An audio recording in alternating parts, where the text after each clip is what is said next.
Legislating Love is both about George Everett Klippert, who is the last person to be jailed for homosexuality in Canada, and the story of a woman today researching him and trying to find out why that story got lost or ignored or forgotten.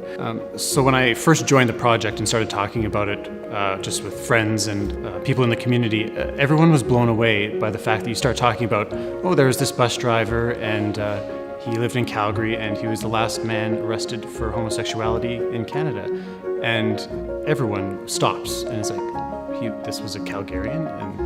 And he was part of this huge news story that they had heard about, but they had never connected it back to Calgary. And I think it gives people a sense of pride to have this kind of connection and this story, and it builds them up to be living in a city that has this kind of history.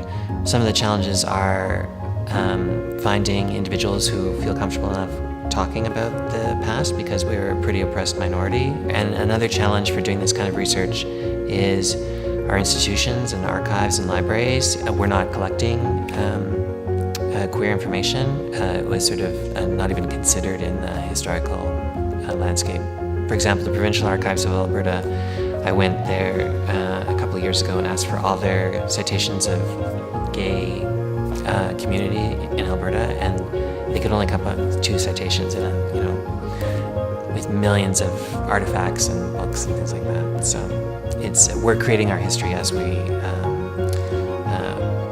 sort of reclaim it. When the family members were coming to the play, it was a very personal, powerful moment for me. As a writer, as an artist, as a historian, as the president of Sage Theatre, I went, this is why we do this. I love Calgary history, but we need to tell these stories of people in our actual community and not just the facade.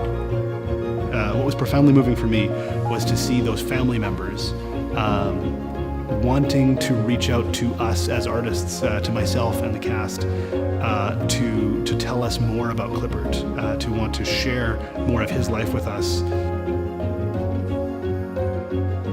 It moved me, I think, both for feeling like we had done the best we could to represent that and that was being honored, but that also the responsibility of representing a real person, and that I think we'd done our best to live true to that responsibility.